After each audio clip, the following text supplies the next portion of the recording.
Nigeria experienced a 40% drop in importation of cars into the country in 2022 due to the introduction of vehicles identification number for clearance. Acting Assistant Comptroller General Suleiman Bomai says the command was able to uncover attempts to smuggle arms and ammunition into the country concealed in imported vehicles as a result of extensive cargo examination and deployment of intelligence. He added that the command generated 229 billion naira as revenue into the federal government's coffers in 2022. Let's start from importation. You know, it's like we were talking before. It's like no-go area now. No-go area. You can't even buy. You can't think of your favorite car if you are not really boxed up. Let me use that word. You know, those common Corona they use for Uber. It's very expensive. In the range of 3.5, 4 million naira. No. I think what the command is saying, the man is saying, is quite true. Because I was having a conversation with Ifunanya Eze, and she actually said some things which I think it makes a lot of sense. You know, before, what we have is people just import cars, and then they had different ports. You can go to the PTML, you have a different duty that they will charge. If, for instance, if you are bringing a Toyota 2010, they will give you a different, with maybe a new model, or the 10-year value, they'll give you a new evaluation that is different. You go to another port, that same vehicle, for instance, Toyota 2010, you go to One, Toyota 2010 can be 10%. You come to PTML, they will give you 20%. You can see that it's different. Then once they now bring it to the consumers, they start selling at the same price. So what the customs now did was, okay, they introduced the vehicle identification number. And that vehicle identification number was what made that drop, that 40% drop that you're seeing. In that, because before, if you bring an accidental car, they will reduce the price for you at the port. But now with the VIM, as you are bringing your car, they value it. Which year first, and then you use because they use the chassis number to get the value of that car, whether it's accidented or it's not. So the value that the customs would have placed on that particular car, that is what you will pay for. So people they now see that if I'm going to pay 20%, you go to One, you pay 20%. You go to PTML, you pay 20%. You go to Tinkan, you pay 20%. That is what everybody is now going to pay. That is why we now have that 40%, even if it is accidented. Because accidented, if you are bringing the accidented car, if you are paying 20% now, there's no point going to bring it when you know that you can bring a complete car and you pay your 20%, bring it into the system because they're giving you the right valuation. And then from there. So the customs have really made money.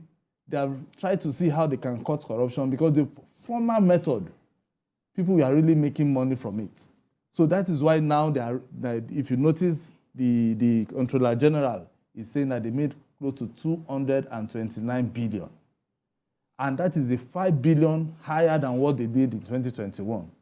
So this is an avenue for them to really see if this can also reduce. So, but where I am even not entirely happy is that we still have some Nigerians, some brands in Nigeria making cars in Nigeria or assembling cars in Nigeria, but it is still way above and way expensive from the ordinary Nigerians. So if we can have a Toyota being assembled in Nigeria, we have, and they are supposed to even pay us for this advert anyway, if they're having, if they are having all these brands, being assembled in Nigeria, and then it's cheaper. No Nigerian will want to go and bring an accidental car to Nigeria. I will not go and be bringing a 10-year-old car to Nigeria. I will just go straight and know, oh, when was this assembled? Is last year, and I'll buy. So it is something that we'll have to start thinking, because it's good for us economically, we are making money, but at the long run, it is something that the government have to start thinking, bringing more investors into Nigeria for them to, start assembling cards in Nigeria. So again, that agency, the revenue they generate, 229 billion naira revenue for, into the government coffers in 2022. But we still have cases of smuggling in and out of the country. Yeah. In as much as this is good, and we must also commend the Nigerian custom for what they're able to achieve. But we might look at 40% reduction from importation coming through the sea. That is what we're looking at. Port. That's only the port. Now, I can assure you, AY, that out of this 40% drop, you might have additional 20% coming through the borders, or man borders. Man borders, Ogun State into Lagos, and those in the north. A lot of vehicles are coming through the north, through illegal routes. At a point, we were told that we have over 1,000 unmanned illegal borders across Nigeria. And I can assure you that so many vehicles are coming through that. The initial problem we're having is that bringing in vehicles through the ports in Nigeria was so expensive that Nigerians started using the Cotonou ports. Remember vividly? And they were cutting corners. And they were cutting corners and the rest of them. So those are the issues. So, but this to me is good enough.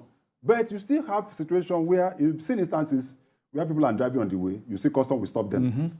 You've seen that several times. They will stop you and say, bring your paper, and they check and say, oh, you didn't pay. If it's not legal, they'll pack you. Confiscated. Yes, the vehicle will be confiscated. It happens so much. But where I am also looking at is part of what Asuko said is that there was a time in Nigeria that we were having car assembly plant. We used to have pan. In Kaduna, in those days, I heard that pan is still there, but I don't think it's the same pan that we used to know. Where you know that all the 504, 505, name them 404, even those pickup. Remember those 404 pickup of those days? They come from, we call it pan. In fact, it got to a point that it became a generic name. Any vehicle that is new is pan. Do you understand? In Badag, in Okoko, just before Okoko here, we used to have Volks. In fact, Professor Patu told me used to be the deputy managing director of Volkswagen of Nigeria. He was. Most people didn't know. Just before my school, last year, there was Volks. And they were turning out. I remember vividly what happened when we were in the late 70s. The price of brand new vehicle was about 2,000 naira. I remember vividly the day my dad brought a brand new Volkswagen, brand new. It was 2,600 naira. That was around 1977 or 78. Brand new. Cha-cha. Now, when Nigeria was Nigeria, once you graduate, as a graduate, you'll be given a car, brand new. Then, giving housing. Those things have changed. AY, ask yourself, which day have you used a tier of that? Have you used which day have you used your? At a point, I used to ask myself, in this remaining my life, will I be able to buy a brand new vehicle that will just tear the rubber on my own and the rest of them? Most of us, the so-called big boys, in those days, we used to have upper class, middle class.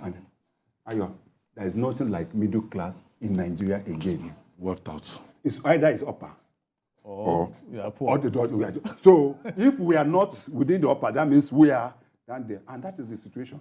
But as I said, good enough. I will see the major problem which we realize from this report is that the custom is having serious challenge. 100% inspection of goods is giving them problem. They need the scanner. There's a scanner that they need at the port. And I remember vividly that we've spoken on this program some months back that an approval was given for that scanner. And the money was released from what we heard. And that scanner has not been bought and has not been stored. What that scanner does, from what I learned, is that even vehicle, what it does is that Any goods that come, all this one that you start to open, you don't need to open any contract. Pass through it. It's just like the body scanner you have at the airport. Once you walk through, it sees everything in you, and it makes it much. And that is why we're having so much delay at the port. That ships bring in goods, Congestion. and it takes weeks and months for them to be able to discharge it, and they continue to accumulate demurrage on that. Most ships hate coming to Nigerian ports because of that timing. They rather go to other seaports and drop and go. But good enough, the new deep sea port that was commissioned by the president 3 days ago is going to go a long way to be able to assess some of these things. At the end of the day, when you want to look at the revenue drive and what they've done so far, at least we are trying to diversify from the non-oil revenue and looking at what the customs, what they're doing in terms of importation. Do you think we've done enough? Well, we have not done enough. Just like CKN said, if we have enough scanners, we won't have vessels going to other countries to go and, drop our consignments, and then we'll start finding how we'll have to bring them here. Good enough, we now have Lekki Seaport. We want to see how effective that Lekki Seaport will be, whether people will patronize it to the optimum, because that is what we need. We can't just put infrastructure in place and nobody is using it. So we want to see how much will be made. Yes, this is just 229 billion naira, in just 1 year. But I believe they can do better. They can do more than this. If they have those equipment, and then their men, I'm saying their men, are also being efficient, and they are not corrupt. They should be well remunerated. Of course, to stamp out corruption. Of course, because if they are not corrupt, and we have the equipment for them to work, because there's one thing: if you do not have the facility for people to work, they will also tell you, "Oga, I can do it in this way for me so that we'll be able to make money," and they will shortchange the government and also make money for themselves. So if the government is serious about making money from the ports, because I'm using the port now, because I don't want to, because it's the man at the port. You must have the scanners, and also scanners for us to have a peaceful country, because you can see it's talking about ammunition. It's the scanners that would look at what is inside. Because somebody can say, I'm bringing a car, a vehicle, it's just car. And at the end of the day, you see that is bringing arms and ammunition. So we have to look for all those things. So anybody that is coming knows that, I'm bringing a car, I'm bringing goods that are not contraband, and then they'll go through the scanning process, and then they can leave the port. Other goods will come in. Nigeria will make a lot of money through the port. And then we'll begin to think of how we are leaving the oil sector for those who are into oil sector and make money from the non-oil sector.